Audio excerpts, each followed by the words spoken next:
नमस्कार, स्वागत है आपका और मैं हूं आपके साथ लता। बड़ी खबर आपको बताएंगे। जहां महाराष्ट्र के पूर्व मुख्यमंत्री देवेंद्र फडणवीस ने कांग्रेस को किया बेनकाब। आपको बता दें कि सोनिया की पीएम को चिट्ठी का देवेंद्र फडणवीस ने दिया करारा जवाब। जहां इस दौरान आपको बता दें, उन्होंने कहा कि इस मौके पर तो कम से कम ना राजनीति करें देश का विपक्ष। महाराष्ट्र सरकार जमीन पर काम करने की बजाय खुद के लिए पास कर रही तमाम तरह के टेंडर। कांग्रेस ना उठाए बेबुनियाद सवाल, क्योंकि ये पब्लिक है, ये सब जानती है। जो है इसके अलावा देवेंद्र फडणवीस ने यह भी कहा कि मोदी की आलोचना करना अब विपक्ष की राजनीति का अंतिम लक्ष्य है। जहां एक बार फिर से महाराष्ट्र में विपक्ष ने कांग्रेस के षड्यंत्र का पर्दाफाश किया है। दरअसल सोनिया गांधी के पीएम मोदी को लिखे पत्र का देवेंद्र फडणवीस ने जवाब देते हुए कांग्रेस को अच्छे तरीके से बेनकाब किया।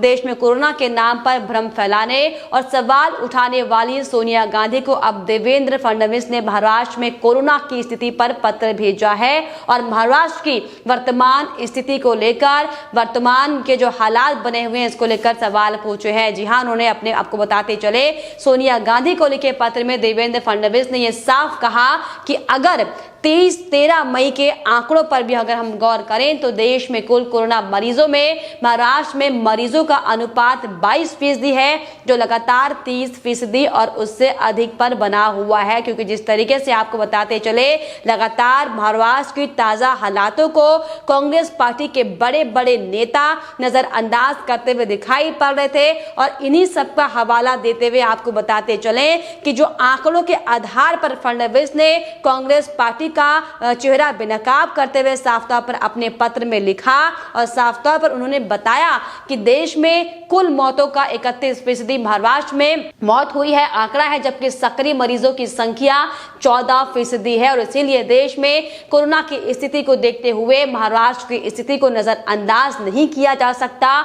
इसीलिए अगर महाराष्ट्र में स्थिति में सुधार आएगा तो केंद्र सरकार के संसाधनों पर भी तनाव कम हो जाएगा और देश में कोरोना के खिलाफ लड़ाई और अधिक मजबूती से लड़ी जाएगी। उन्होंने ये भी साफ तौर पर कहा कि केंद्र से आज महाराष्ट्र को सबसे ज्यादा सहायता राशि मिलती है, जिसमें 1.80 करोड़ टीके, 8 लाख से ज्यादा उपचार, 1750 मीट्रिक टन ऑक्सीजन, कई वेंटिलेटर, बीपेप्स और ऑक्सीजन कंसंट्रेटर इसमें शामिल हैं। हाँ, ये बात जरूर अलग है कि अपनी नाकामी को छुपाने के लिए कई नेता मोदी सरकार पर टिप्पणी करना ही अपना अंतिम लक्ष्य समझते हैं। आपको बता दें कि इस दौरान देवेंद्र फडणवीस ने कई हमले कांग्रेस पार्टी पर किए और उन्होंने महाराष्ट्र में जो लगातार स्थिति बद से बदतर होती जा रही है, अस्पतालों की, ग्रामीण इलाकों की, इस पर भी सवाल उठाते हुए साफ तौर पर कहा कि राज्य सरकार और कुछ मीडिया को यह लगता है कि मुंबई ही महाराष्ट्र है,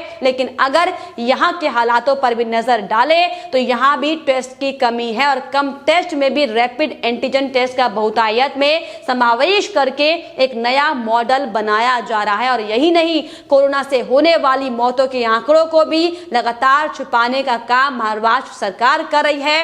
राज्य के अन्य जिलों में अन्य कारणों से मरने वालों की संख्या 0.8% है, जबकि अकेले मुंबई की अगर बात करें तो मुंबई में ये 40% तक पहुंच चुका है और हर संभव प्रयास किए जा रहे हैं कि मौत के आंकड़ों को छुपाया जा सके। उन्होंने ये भी कहा कि मुंबई में हर साल औसतन 88,000 मौतें होती हैं। हालांकि साल 2020 में ये बढ़कर 20,719 मौतें हो गई थी। इनमें से अकेले कोरोना से यानी कि 11,116 मौतें दिखाई गई हैं, यानी कि वास्तव में 9,603 कोरोना मौतों को छुपाया गया। पिछले साल का ये सिलसिला इस साल भी लगातार महाराष्ट्र सरकार ने जारी रखा है और उन्हें सवाल पूछा है, क्या इतने बड़े पैमाने पर मौतों को छुपाना ही महाराष्ट्र का मॉडल है? क्योंकि जिस तरीके से देश में जहां रोजाना कोरोना से 4,000 मौतें हो रही हैं, तो वहीं इनमें से 850 महाराष्ट्र से है। इसका मतलब 22% मौतें केवल महाराष्ट्र में ही हो रही है और महाराष्ट्र की सरकार सिर्फ और सिर्फ अपनी वाहवाही लपेटने में लगी हुई है, सिर्फ और सिर्फ अपनी वाहवाही कराने के लिए तमाम तरह के टेंडर देती हुई दिखाई पड़ रही है। उन्होंने ये भी कहा कि ग्रामीण महाराष्ट्र में कोरोना संक्रमण और मौत की स्थिति बेहद ज्यादा खराब है। अस्पतालों में बेड नहीं है, सरकारी डॉक्टर रेमडेसिविर की कालाबाजारी में लगातार लिप्त होते दिखाई पड़ रहे हैं। और यही नहीं, लॉकडाउन तो लगा दिया गया, लेकिन ऐसा करने से गरीब उपेक्षित किसानों को पैकेज देने की जो उम्मीद सरकार ने दिखाई थी, जो सरकार ने पूरी नहीं की, इससे लगातार महाराष्ट्र के जो गरीब तबका है वो परेशान है। और महाराष्ट्र में सिर्फ पैकेज में बजट के आंकड़ों में ही सिर्फ और सिर्फ हेराफेरी की जा रही है, लेकिन अपनी छवि सुधारने के लिए सोशल मीडिया के लिए लगातार टेंडर जारी किए जा रहे हैं, लेकिन गरीबों की मदद यहां पर कोई नहीं कर रही। महाराष्ट्र सरकार 6-6 करोड़ रुपए डालकर सिर्फ और सिर्फ खुद को चमकाने का काम कर रही है। और इतना सब होने के बाद भी हम रचनात्मक विपक्ष की भूमिका में हैं और संकट में सरकार को सुझाव देना विपक्ष का काम है। लेकिन इस बात का ध्यान भी रखना बेहद जरूरी है कि नकारात्मकता का माहौल ना बनाया जाए। उन्होंने साफ तौर पर कहा कि आज पूरी दुनिया मोदी के प्रयासों को भरोसे के साथ देख रही है। ऐसे में दुनिया के कई देश मदद के लिए आगे भी आए हैं। भारतीय वैक्सीन को खारिज करने वाली कांग्रेस पार्टी आज इसका राजनीतिकरण करती नजर आ रही है, लेकिन वास्तव में वैक्सीन का उत्पादन बढ़ रहा है। अगस्त से दिसंबर के बीच आपको बता दें करीब 200 करोड़ टीके उपलब्ध किए जाएंगे। इस दौरान आपको बता दें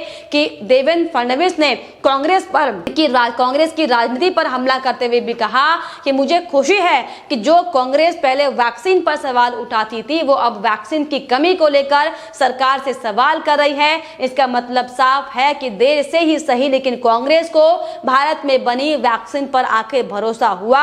लेकिन कांग्रेस से यह अपेक्षा है कि संकट की घड़ी में राजनीति छोड़कर रचनात्मक विपक्ष की भूमिका निभाए। बाकी तो ये सब सर्वविदित है, क्योंकि ये पब्लिक है, ये सब जानती है। तो एक एक तरीके से आपको बताते चले, सिलसिलेवार तरीके से देवेंद्र फडणवीस ने साफ तौर पर कांग्रेस जो लगातार मोदी सरकार पर हमलावर बनी हुई थी वैक्सीन पॉलिसी के नाम पर, इसको लेकर उसका कांग्रेस का आईना देवेंद्र फडणवीस ने दिखाया है। हालांकि आपको बताते चले कि लगातार सोनिया गांधी कई पत्र मोदी सरकार को लिख चुकी हैं और मोदी सरकार पर हमला बोल चुकी है। लेकिन आपको बता दें कि एक और बार फिर से विपक्षी नेताओं ने मिलकर पीएम नरेंद्र मोदी को एक चिट्ठी लिखी है, जिसमें सोनिया गांधी भी शामिल हैं। जी हां, आपको बताते चले कि अपने पत्र में, पीएम नरेंद्र मोदी को लिखे पत्र में तमाम विपक्षियों ने निःशुल्क कोरोना टीकाकरण और सेंट्रल विस्टा परियोजना को रोकने की मांग की है। साथ ही साथ सभी बेरोजगार लोगों को 6,000 रुपए प्रति महीने देने और जरूरतमंदों को निःशुल्क अनाज उपलब्ध कराने की मांग की है। आपको बता दें कि 12 विपक्षी दलों ने प्रधानमंत्री को लिखे पत्र में कहा है कि लाखों अन्नदाताओं को महामारी के चपेट में आने से बचाने के लिए नए कृषि कानूनों को निरस्त करने की भी मांग की है। तो साफ तौर पर जिस तरीके से आपको बताते चले कि विपक्ष जिस तरीके से इस पेंडेमिक समय में सरकार के साथ मिलकर काम करना विपक्ष को चाहिए था, लेकिन सिर्फ और सिर्फ आपको बता दें कि देश में भ्रम की स्थिति को फैलाने के लिए लगातार सोनिया गांधी से लेकर राहुल गांधी सिर्फ और सिर्फ झूठी बातें बोलते हुए दिखाई पड़ रहे हैं। हालांकि इसके पहले भी आपको बताते चले कि सोनिया गांधी ने अभी कुछ ही दिन पहले पीएम नरेंद्र मोदी को पत्र लिखा था और उन पर कोरोना की वैक्सीन को लेकर तमाम तरह के हमले बोले थे। उन्होंने प्रधानमंत्री से आगाह किया था कि वो इस नीति को, यानी कि कोरोना वैक्सीन को लेकर इस नीति को बदले और पूरे देश में टीकों की एक समान कीमत सुनिश्चित करें। उन्होंने साफ तौर पर प्रधानमंत्री को पत्र लिखकर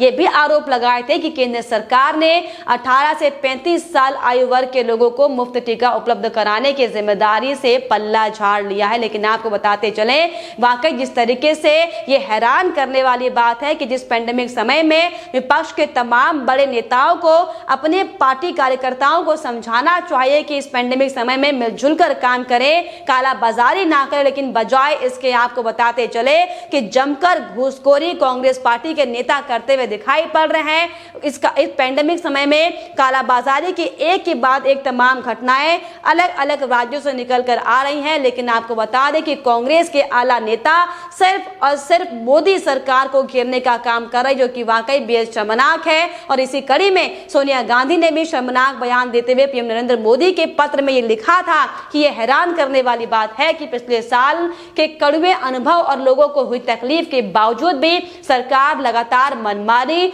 और भेदभावपूर्ण नीति पर अमल कर रही है। उन्होंने ये दावा भी किया था कि नई नीति के तहत सरकार 18 से 45 साल आयु वर्ग के लोगों को मुफ्त टीका उपलब्ध कराने की अपनी जिम्मेदारी को पूरा करे, लेकिन मोदी सरकार इससे पल्ला झाड़ रही। तो साफ तौर पर आपको बताते चले कि जिस पेंडेमिक समय में अलग अलग कांग्रेस शासित राज्यों से जो खबरें निकलकर सामने आई, हमने भी आपको एक एक कर तमाम रिपोर्ट दिखाई थी कि कैसे पंजाब में रेमडेसिविर दवा को नदी में बहा दिया गया था, कैसे राजस्थान में जो केंद्र की ओर से वेंटिलेटर दिए गए थे, केंद्र की ओर से जो भी उपकरण कोरोना मरीजों के इलाज के लिए दिए गए थे, कैसे सरकारी अस्पतालों में कमी लगातार दिखाई पड़ रही है। लेकिन आपको बता दें कि कांग्रेस सरकार सिर्फ और सिर्फ अपना मुनाफा करने के लिए उन तमाम उपकरणों को प्राइवेट अस्पतालों में बेचते हुए दिखाई पड़ी थी। हमने देखा था और कैसे फरीदाबाद में देखिए किस तरीके से कांग्रेस पार्टी के नेता ऑक्सीजन सिलेंडर के नाम पर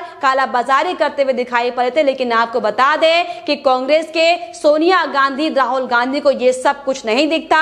उन्हें महाराष्ट्र में लगातार जो हाल बेहाल हो चुके हैं वो नहीं दिखता। लेकिन आपको बता दें कि सिर्फ और सिर्फ देश में वैक्सीन के नाम पर, ऑक्सीजन की सिलेंडरों की कमी के नाम पर, रेमडेसिविर दवा के नाम पर सिर्फ और सिर्फ भ्रम फैलाने का काम कांग्रेस करते हुए इस वक्त में दिखाई पड़ रही है, जो कि वाकई बेहद शर्मनाक और दुर्भाग्यपूर्ण है। क्योंकि एक विपक्ष के तौर पर जिस समय में सरकार के साथ कंधे से कंधा मिलाकर विपक्ष के आला नेताओं को काम करना चाहिए था, लेकिन इसको लेकर सिर्फ और सिर्फ भ्रम फैलाने के लिए पीएम नरेंद्र मोदी को परेशान करने का काम किया जा रहा है। हालांकि इसको लेकर आपको बताते चले कि महाराष्ट्र के पूर्व मुख्यमंत्री ने साफ तौर पर एक बार फिर से कांग्रेस को बेनकाब करते हुए मिस सोनिया गांधी को एक चिट्ठी लिखी है, जिसमें साफ तौर पर एक एक कर सिलसिलेवार तरीके से महाराष्ट्र की वर्तमान स्थिति को दर्शाया गया है। अब ऐसे में ये कयास लगाए जा रहे हैं कि अब हो सकता है कि कांग्रेस पार्टी अपनी आंखें खोले और धरातल पर जो लगातार मोदी सरकार काम कर रही है